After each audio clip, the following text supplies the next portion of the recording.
Mughal camp पर बहादुरी से रेड करने के बाद महाराणा प्रताप अरावली पहाड़ियों के जंगली इलाके में गायब हो गए। एक सीक्रेट वैली में छिपकर उन्होंने अपने वफादार वॉरियर्स को इकट्ठा किया और भीलों ने, जो जंगल के ऐसे लोग थे जिन्हें हर जड़ और नदी के बारे में पता था, उनके आंख और कान बन गए। हर रोज वे खबरें लाते थे।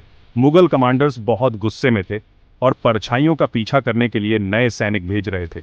उनका साम्राज्य पावरफुल था, लेकिन अब पहली बार वह डरा हुआ था।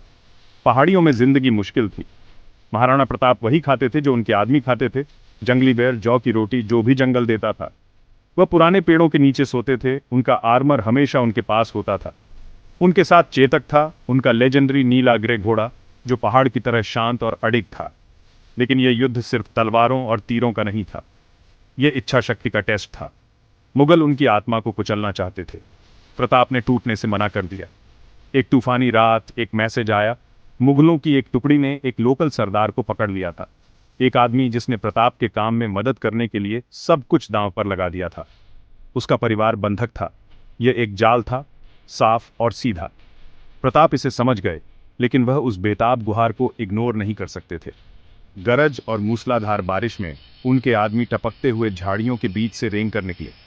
भीलों के गाइडेंस में उन्होंने मुगल कैंप का चक्कर लगाया, गीले तनों और कांटेदार लताओं के बीच परछाइयों की तरह चलते हुए।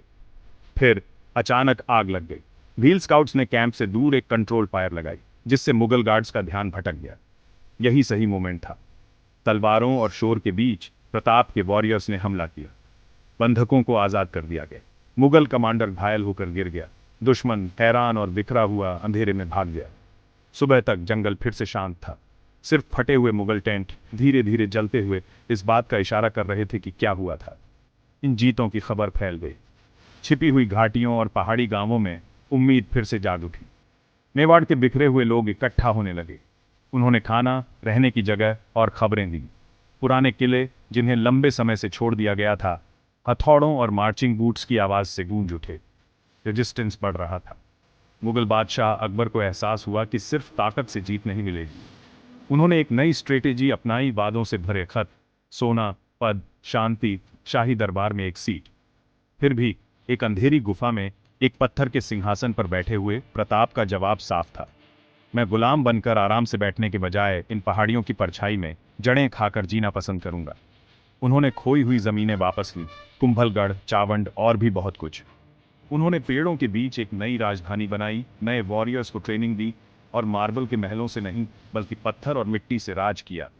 महाराणा प्रताप ने चित्तौड़गढ़ की चमकती दीवारों को फिर कभी नहीं देखा। फिर भी अपने लोगों के लिए वह एक राजा से बढ़कर थे। वह खुद मेवाड़ की आत्मा थे।